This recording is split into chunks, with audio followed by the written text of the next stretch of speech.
Andhra Pradesh SIT పరిస్థితి ఇప్పుడు దేశంలోనే అతి దారుణమైన పరిస్థితుల్లోనే వెళ్ళిపోయిందా?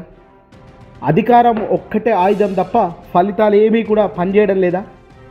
కేవలం కక్షపూరితమైన రాజకీయాల్లో భాగంగానే సిట్ను రంగంలోకి దింపి ఆంధ్రప్రదేశ్ లిక్కర్ స్కామ్ను కొనసాగిస్తున్నారే తప్ప దాంట్లో ఆధారాలే లేవా?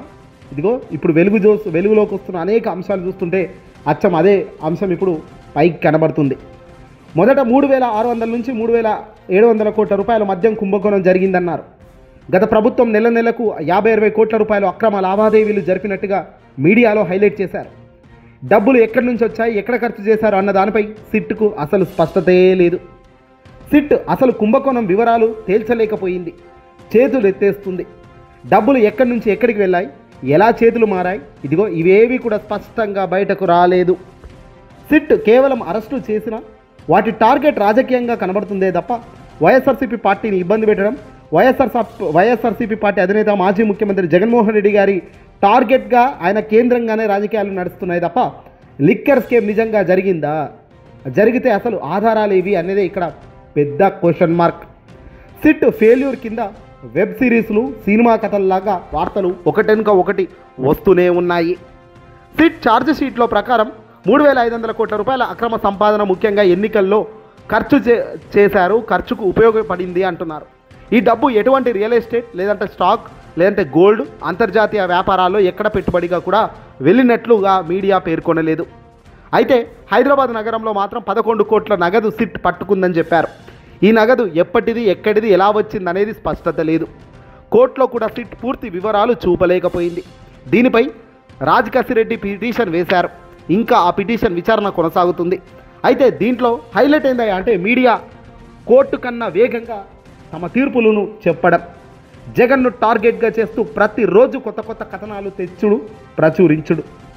డబ్బులు కారులో మాల్లాయి, ఎక్కడికో వెళ్ళాయి, ఎక్కడికో చేరాయి, డబ్బు పెట్టెలో డబ్బు అంటూ ఇలా అనేక రకాలుగా జనాలను నవ్వుల పాలు కురిపిస్తూ జనాలు ఎంటర్టైన్మెంట్ గురయ్యే కీలక అంశంగా ఈరోజు ఈ పెను లిక్కర్ కేసు మారిందంటే నిజంగా నవ్వుల పాట కాదా?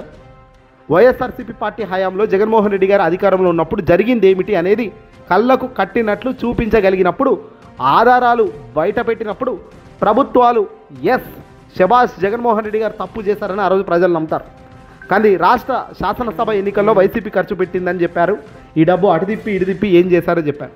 కానీ అల్టిమేట్గా సుప్రీంకోర్టు దాకా పోయినప్పుడు ఏం జరుగుతుందంటే సిట్ చేతులు ఎత్తేస్తుంది. కోర్టు ఇచ్చిన గడువు కూడా సుప్రీంకోర్టు తమ ఛార్జ్ షీట్లో క్లియర్ కట్గా అంశాలను పొందుపరచలేకపోవడంతో ఫెయిల్ అయిపోయింది.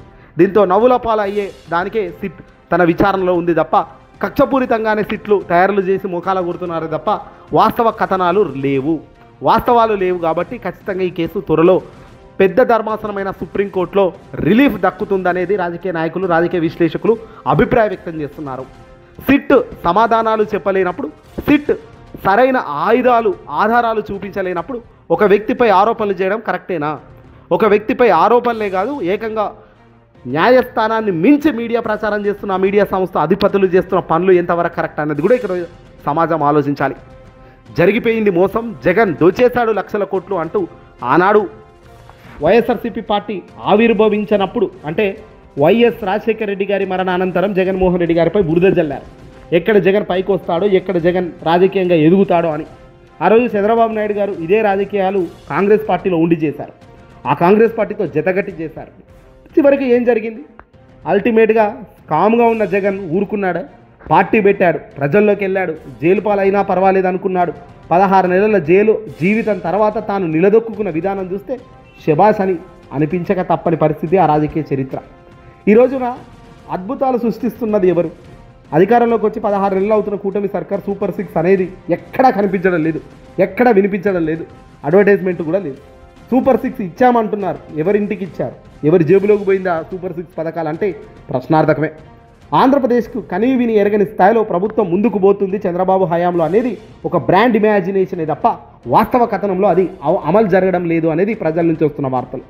అలాగే లిక్కర్ స్కామ్ అని పెద్ద హైలైట్ చేశారు.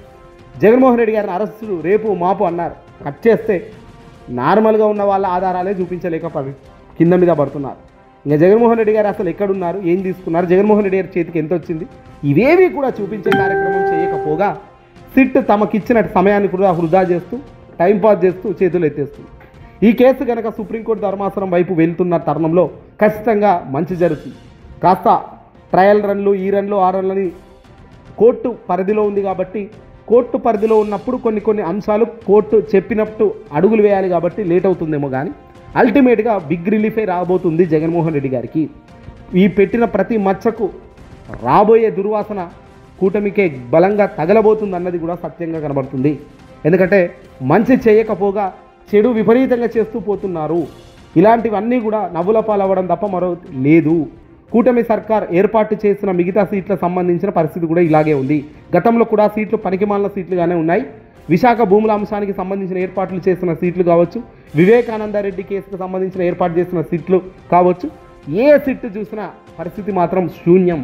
రకరకాల కథనాలు అల్లడం, రకరకాల స్టోరీలు, రకరకాల వెబ్ సిరీస్, కావాల్సినంత కంటెంట్ డెవలప్ చేయడంలో గొప్ప స్థానంలోకి ముందుకెళ్తున్నారు తప్ప అదే సిట్ హైదరాబాద్లో అనూహ్యంగా 11 కోట్ల రూపాయల నగదును పట్టుకుంది. మరి ఈ పట్టుకున్న 11 కోట్ల రూపాయల నగదు ఈ మద్యం కుంభకోణానికి సంబంధించింది, మద్యం కేసుకు సంబంధించిందని ప్రూవ్ చేయలేకపోయింది. ఆ 11 కోట్ల రూపాయల డబ్బు ఎవరివి, ఎక్కడి నుంచి వచ్చాయి, ఎక్కడ ప్రింట్ అయ్యాయి, మొత్తం డీటెయిల్డ్గా ఆ నోట్లకు సంబంధించిన వివరాలు నాకు ఇవ్వండి అంటూ రాజకేశ్వర రెడ్డి కోర్టులో పిటిషన్ వేసిన సంగతి తెలిసింది. ఆ తర్వాత సిట్ అధికారులు మాత్రం సైలెంట్ అయిపోయారు. సిట్ అధికారులు వ్యవహరించని తీరు చూస్తుంటే, సిట్ అధికారులు ప్రస్తుతం నడుస్తున్న తీరు చూస్తుంటే అడ్డంగా దొరికిపోయి బుకాయిస్తున్నట్లు స్పష్టంగా కనబడుతుంది. ఏ నోట్లు ఎక్కడ పట్టుకున్నారో, ఏ నోట్లు ఎప్పటివో, ఏ మధ్య కుంభకోణమో ఏం చెప్పలేకపోతున్నారు. 2023లో అయితే ఆ నోట్లు ఏం చెప్తున్నాయి, ఆ నోట్లు ఎప్పుడు ప్రింట్ అయ్యాయి, ఆ పైసలు ఎక్కడి నుంచి వచ్చాయి, ఎవరి వేలు ముద్రలు ఆ నోట్ల మీద ఉన్నాయి అనేది కూడా చూడాల్సిన అవసరం ఉంటుంది కదా ఇంత పెద్ద కేసులో. ఇది అసలు పాయింట్. 11 కోట్ల రూపాయలలోనే వైసీపీ సర్కార్ పోయిన తర్వాత ముద్రించిన నోట్లు గనక ఏ ఒక్కటో రెండో కనపడ్డా ఇది ఫ్యాబ్రికేటెడ్గా నోట్లు అక్కడ పెట్టారనే దానికి బలం చేకూరుస్తుంది. కానీ సిట్ మోహం పగిలిపోయినట్లు కోర్టు తీర్పు వచ్చేసరికి పరిస్థితి మారింది. ఇమీడియట్గా దాన్ని విజయవాడలో ఒక బ్రాంచ్కి తీసుకెళ్ళి అక్కడ నుంచి అన్ని ఏటీఎంలకు డిస్ట్రిబ్యూట్ చేసేసాం, ఓన్లీ వీడియోలు మాత్రం తీసామంటూ కోర్టుకు ఏదో చెప్పారు.